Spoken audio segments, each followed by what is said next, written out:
స్వామినే నమో నమః. సిద్ధలక్ష్మి, మోక్షలక్ష్మి, జయలక్ష్మి, సరస్వతి, శ్రీలక్ష్మి, వరలక్ష్మిశ్చ ప్రసన్నా మమ సర్వదా. కాలం అనేది గడిచిపోతూనే ఉంది. కాలంలో మనం జీవిస్తున్నాము, మనం ఏం చేసినాము అని ఒక్కసారి ఆత్మవిమర్శ చేసుకొని కాలం గడుపుతూ ఉండాలి. ప్రతి క్షణము కూడాను ఎంతో విలువైనటువంటి ఈ క్షణంలో మనం ఏ పుణ్యకర్మ చేసినాము అని ఆలోచనలో ఉండాలి మనం. జై గణేశ. శ్రీమన్మహాగణాధిపతయే నమః. శ్రీమన్మహావిశ్వక్సేనాయ నమో నమః. శ్రీ మహాలక్ష్మీదేవ్యై నమో నమః. శ్రీ మహాకాళీ మహాలక్ష్మీ మహాసరస్వతీ స్వరూప ధనలక్ష్మీ ధాన్యలక్ష్మీ అష్టలక్ష్మీ దేవతాయై నమో నమః. స్వస్తి శ్రీ విశ్వావసునామ సంవత్సరము, దక్షిణాయనము, శరదృతువు, అశ్వయుజ మాసము, ధనత్రయోదశి శనివారం రోజున వస్తుంది. ఈ రోజున మనం సాయంత్రం వేళ ప్రతిరోజు ఇంట్లో దీపాలు ముట్టించేటువంటి అభ్యాసం మనందరికీ కూడా ఉన్నది. కాకపోతే 11 దీపాలు వెలిగించండి. ఇక రెండవ రోజు అంటే ఆదివారం రోజున 22 దీపాలు వెలిగించండి. ఇక దీపావళి పండుగ రోజున అంటే సోమవారం రోజున 20వ తారీఖున 33 దీపాలు వెలిగించండి. ఏకోత్తర వృద్ధి అని చెప్తారు. విశేషంగా ఈ సోమవారం రోజునే ఉదయం వేళ చంద్రుడు ఉదయిస్తూ ఉన్నటువంటి సమయంలో నరక చతుర్దశి అంటే లోకం మొత్తానికి కూడాను ఒక మంచి అద్భుతమైనటువంటి పండుగ వచ్చినటువంటి రోజు. ఆ నరక చతుర్దశి రోజున మనం ఉదయం వేళల్లో తలంటుకొని స్నానం చేసి మధ్యాహ్నం వేళల్లో మధుర పదార్థం అంటే మన ఇంట్లో మన అమ్మగారు ఏం చేస్తారో ఆ చేసినటువంటి పదార్థాన్ని మనం ఆహారంగా స్వీకరిస్తాము. దానివల్ల ఏమవుతుంది అంటే తలంటుకొని స్నానం చేసినటువంటి కారణం చేత మన ఆయుష్ పెరుగుతూ ఉంది. నిత్యము స్నానం చేస్తుంటాము, కానీ నిత్యము చేసే స్నానానికి పండుగ నాడు చేసేటువంటి స్నానానికి చాలా విశేషం ఉంటుంది.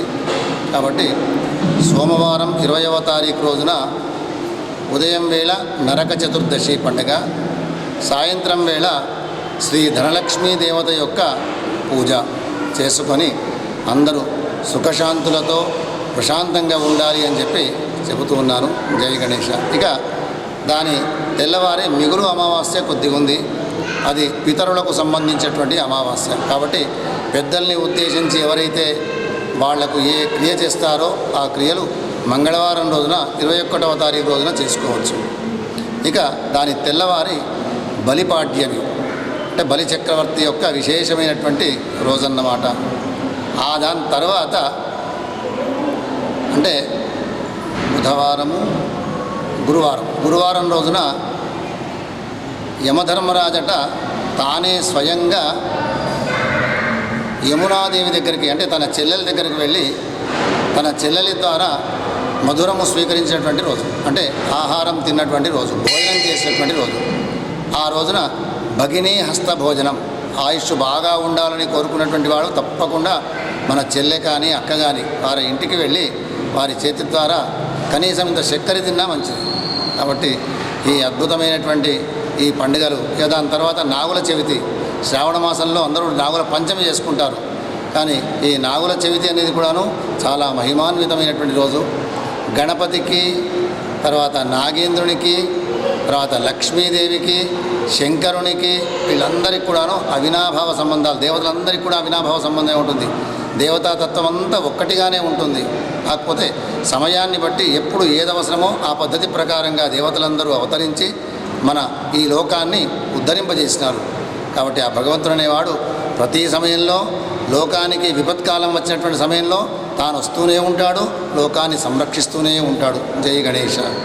కాయ సూర్యకోటి సమప్రభా నిర్విఘ్నం కురు మే దేవా సర్వకార్యేషు సర్వదా.